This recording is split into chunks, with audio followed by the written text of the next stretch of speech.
먼저 가우시안인데요. 딱딱 셀 수 있는 이산형 값일 때는 이 가능도가 사실 확률이었습니다. 중간에 다른 값들이 끼어들지 않기 때문이겠죠. 그런데 연속형 같은 경우에는 1, 2 이렇게 떨어지지 않고 그런 것들은 가능도를 확률로 볼 수 없습니다. 대신 확률 밀도 함수값 줄여서 PDF라고 불리게 되고, PDF는 특정 구간에 속할 확률을 계산하기 위한 함수로서 그래프에서 특정 구간에 속한 넓이, 그것이 바로 특정 구간에 속할 확률이다, 그렇게 되게끔 정한 함수의 모양입니다.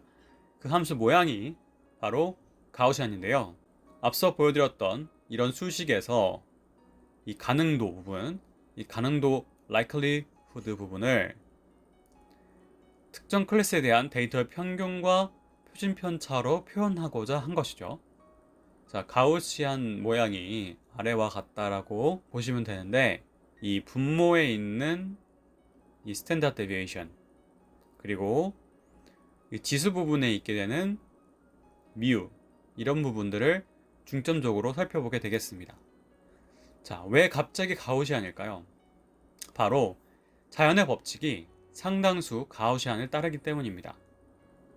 경험을 해봤더니 가운데쯤에 뭔가 많이 몰려있더라 라는 것이 사실 우리도 조금 알 수 있는 거잖아요. 그래서 이 자연의 법칙 가우시안을 표현할 때, 이런 모양을 이제 그려질 때 다음과 같은 그런 어떤 배리어블이라고 할 수 있죠. 이런 변수들이 필요하게 된 겁니다. 그것이 이 루트 안에 있을 때 스탠다드 데비에이션으로 표현되고, 또 이런 민으로도 표현되고, 그것이 데이터와 만나서 이런 형태의 함수를 만들어낸다 라고 생각하면 되는데, 자, 이런 가능도의 계산에 대해서 말씀드리면, 특정 클래스 YC에 대한 데이터 평균과 표준 편차를 대입하는 것입니다. 예를 들어서 이렇게 표현할 수 있죠.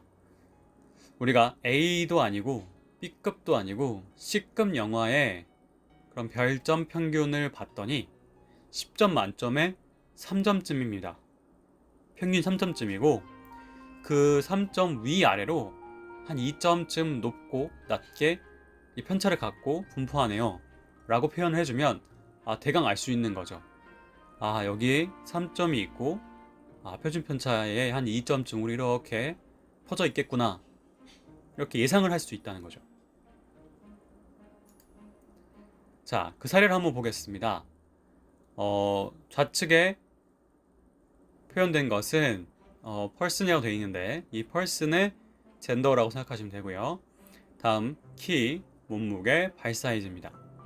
자, 이것에 쭉 평균을 내면 이 아래의 표와 같이 이 남자별, 여자별 평균을 낼 수가 있겠죠. 다음과 같은 수치가, 여기는 키의 평균 그리고 분산, 이쪽은 몸무게와 분산, 발 사이즈와 분산, 이렇게 되어 있습니다. 자, 이런 데이터가 있었을 때 이제 테스팅 데이터가 있게 됩니다. 어떤 테스팅 데이터냐? A sample to be classified가 무엇이냐면, 성별이 정해져 있지 않은 샘플이 들어왔습니다. 근데 이것이 남자인가 여자인가, 이거를 알고 싶은 거죠. 그것이 키, 몸무게, 발 사이즈를 다음과 같이 갖고 있게 되고요.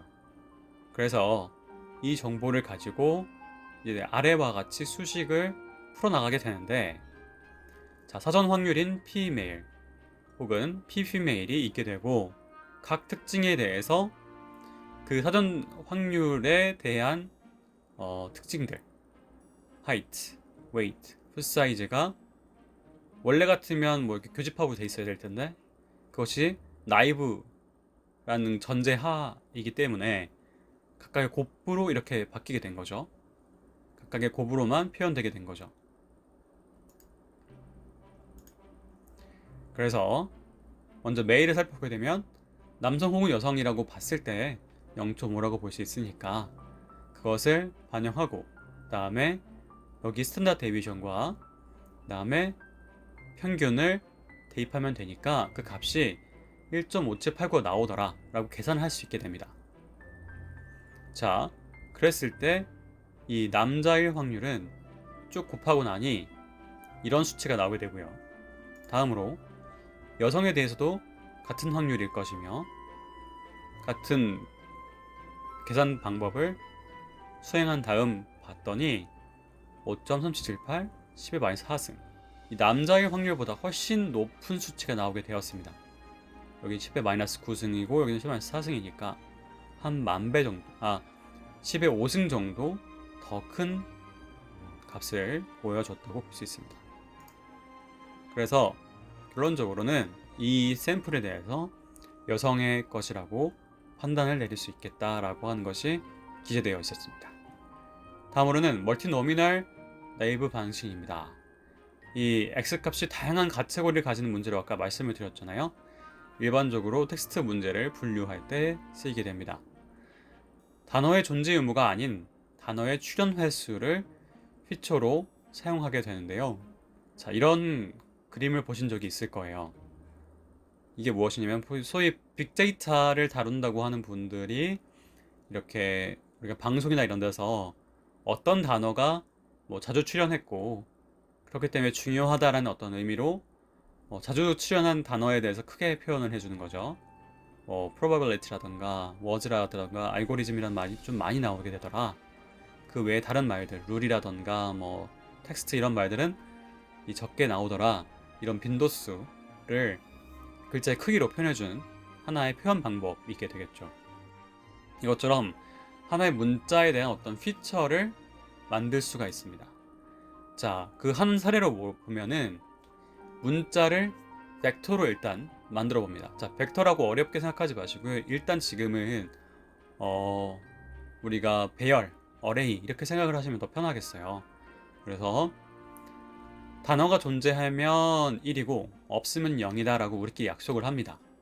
그래서 다음과 같이 로마가 어떤 문장 안에 있다 라고 했을 때 그 롬이라는 것이 있을 때 1이고 없으면 0이게 다음과 같이 자리를 만들어주는 거죠. 그래서 출석했다, 롬. 그리고 파리스는 여기에 지금 포함되어 있지 않으니까 0. 다음 파리스는 여기 두 번째 자리를 마련해주고 이탈리는 세 번째 자리에, 프랑스는 네 번째 자리에 어떤 위치를 만들어줘서 10000 이렇게 있으면 이게 롬이구나, 0100이 있으면 이게 페리스구나, 000010 있으면 이탈리구나, 다음에 이런 모양이면 프랑스구나, 이렇게 벡터화 시킬 수 있는 거죠. 이 워드가 엄청 많아지면 그만큼 벡터가 필요하게 되긴 하지만 어쨌든 원핫 하나만 1이 되기 때문에 실수할 수가 없고 모든 샘플 텍스트를 하나의 벡터로 표현하고자 하는 방법도 있습니다. 예를 들어서 단어별로 인덱스를 부여해가지고 이 문장에서 어떤 단어들이 존재하고 몇 개가 있다, 이것을 판단할 수 있도록 마련하는 거죠. 자, 인덱스를 어떻게 부여했었냐면 더가 먼저 이렇게 인덱스화 됐던 것이 아니고요. 이미 인덱스는 만들어져 있었습니다. 그래서 이 인덱스 안에는 R라는 것도 있었고요. R도 있었고요. 그 다음에 cat이라는 것도 이미 있었고 dog도 있었고 is도 있었고 now라는 것도 있었고 on도 있었고 table도 또 더도 있었습니다. 자, 이런 인덱스가 이미 마련되어 있었는데 이때 이런 문장이 들어왔어요. 그러면 이 문장 안에서 dog가 하나 있습니다. 찾았고 is가 하나 있습니다. 찾았고 on the table도 여기 있습니다. 더도 여기 있습니다. 이렇게 된 거죠. 사실 근데 더가 두 번 나왔죠. 이 더는 2로 고쳐줘야 됩니다. 그래서 단어별로 인덱스를 부여해서 한 문장 또는 문서의 단어의 개수를 벡터로 표현한다. 자, 이것을 이런 어떤 단어의 뭉치다 해서 말뭉치, corpus라고 부르기도 합니다. 아래 테이블을 보면은 hello, how, you 이렇게 된 거 보면은 hello, how are you 이것이 들어왔을 때 이것을 테이블에다가 넣어본 거죠. 그랬을 땐 hello, how are you 이 순서가 중요한 것이 아니고 이 워드가 하나 있다, 하나 있다, 하나 있다 이렇게 표현을 한 거고요. 밑에 보면은 from, home, money, win, win이 두 개가 나와 있네요. 그렇다는 얘기는 이 문장 안에서 win이 두 번 나왔구나. 그것이 뭐 오타일 수도 있고 아니면 실제로 win이 두 번 나와야 될 이유가 있을 수도 있죠. 그런 것들을 이렇게 테이블 형태로 표현해내는 것, 이것이 back of words라고 생각하시면 될 것 같습니다. 이런 데이터가 있다고 했을 때 이제 이것을 통해서 우리는 어떤 클래스를 나누고 싶어 합니다. 다시 한번 보면 이런 것들이 들어와 있을 때 여기를 클래스라고 볼 수 있죠. 0번 클래스입니다. 자, 이것들이 들어와 있을 때 1번 클래스입니다. 이렇게 이 좌측에 있었던 이 번호가 바로 클래스라고 생각하셔도 됩니다. 그래서 이 클래스를 구분해내기 위해서 우리는 이 멀티노미널 나이브 베이스를 쓰게 되는데 여기서 likelihood 부분이 이제 바뀌게 됩니다. 계산 방법이 어떤 워드에 대한 피처 벡터 x 그것이 이렇게 표현이 되고요. 그 다음에 d는 다큐멘트로 표현이 되고 이런 xid가 어떤 클래스에 소속이 되어 있을 때 그때의 term frequency 어떤 용어의 빈도수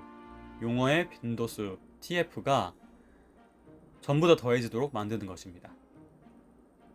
결국에는 이것도 출현 빈도에 따라서 결정이 된다라고 생각할 수도 있는 겁니다. 분모 같은 경우에는 모든 용어 frequency의 등장이라고 생각하면 되고요. 그래서 전체적으로 몇 개의 단어들이 있었습니다. 그 중에 우리가 관심 있어 하는 그런 용어들의 빈도수를 분자해 놓고 이렇게 분모 분자로 이런 가능도를 확인해 보는 거죠. 이때 어댑티브 스무딩 파라미터 같은 것들은 잠깐 나중에 이렇게 더 심도 깊게 공부할 때 확인해 보도록 하겠습니다. 대신에 우리가 주목해 볼 부분은 바로 얼마나 다양한 워드가 미리 준비되어 있었는가, 단어의 이 사이즈, 이것이 분모에 있게 됩니다. 그래서 이따가 계산을 직접 해보면 알 수 있는데요.